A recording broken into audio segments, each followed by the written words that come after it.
Cada estudante da Bíblia deve separar um tempo específico para estudar, adicionado ao tempo devocional matinal. A experiência nos mostra que mais tempo não implica em um melhor resultado. Separar tempo demais não é sustentável por longo período, produzindo um efeito adverso. Vamos ser realistas ao separar esse tempo.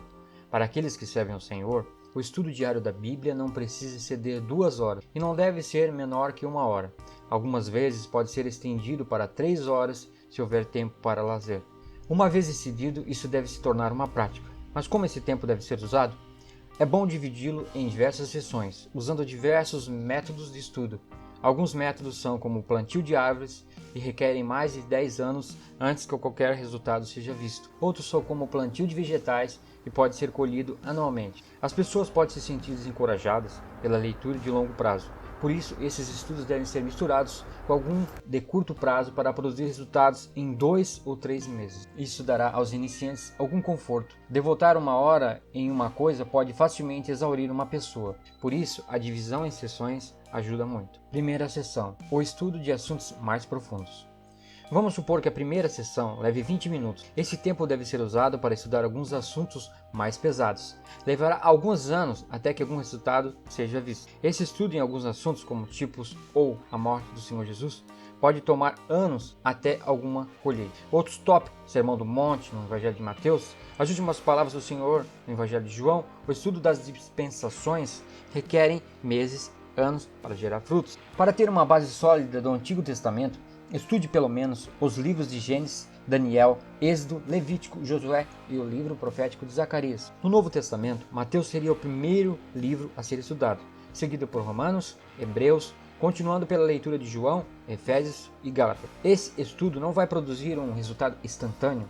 Depois de ler esses livros dezenas de vezes, haverão vislumbres. Como no início do tempo nossa mente está mais aguçada, devemos começar os estudos por assuntos mais difíceis. O ideal é não estender esse tempo, para que possamos conduzir os estudos com disciplina. Segunda sessão: os estudos de tópicos mais leves. Pelos próximos 20 anos, siga por um tema mais leve, como o estudo da terminologia. Existem pelo menos 200 ou 300 termos especiais que demandam estudo. Por exemplo, o termo sangue é usado mais de 400 vezes na Bíblia. Leia todos os lugares onde o sangue é mencionado. Junte os mais importantes com sentido similar e teremos a nossa referência bíblica, que terá um sentido muito maior do que algo comparado. Outro termo que pode ser estudado é chamado. Não espere ter um termo estudado de uma vez em um dia. Esse estudo nos dará substância e base bíblica. Suponha que alguém diz a você que recebendo o sangue dele terá uma nova vida. Se lermos cuidadosamente o termo sangue, devemos saber que essa apresentação é errônea, porque a vida no sangue é a vida da alma, não a nova vida. Devemos conhecer o ensino da Bíblia em todas essas verdades básicas, senão simplesmente seguiremos qualquer coisa que nos for dita e seremos conduzidos ao erro. Poderemos estudar 2 dúzias de termos cada ano e teremos coberto quase que todos os termos principais no Velho e no Novo Testamento em 10 anos. Terceira sessão: coletando. Durante a terceira sessão, use 10 minutos diariamente para coletar. O que isso significa? Um exemplo é considerar o significado dos metais na Bíblia. Ouro, prata, cobre, ferro. As pedras preciosas nas Escrituras têm sentidos especiais também. Por que uma grande serpente de bronze? Porque em Apocalipse 1,15 a passagem diz que o Senhor tem pés semelhantes a bronze polido? Porque a cabeça da estátua terrível de Nabucodonosor era de ouro puro? Porque todas as coisas do templo de Deus deveriam ser de ouro puro? Porque a arca era coberta de ouro e não de prata? Porque as bases do tabernáculo eram de prata e não de ouro?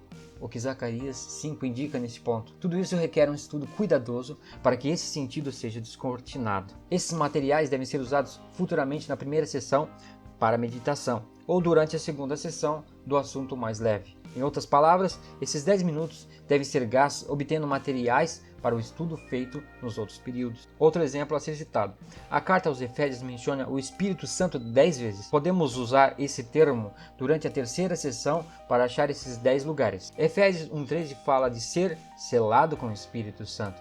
Vamos coletar todos os lugares do Novo Testamento onde o selo do Espírito Santo é mencionado. Ou em Efésios 1,17 lemos Espírito de sabedoria e de revelação. Tome cada texto que tem alguma relação mencionada entre espírito e sabedoria. Depois que coletar esses materiais, vamos trazê-los para a primeira e segunda sessão para estudos.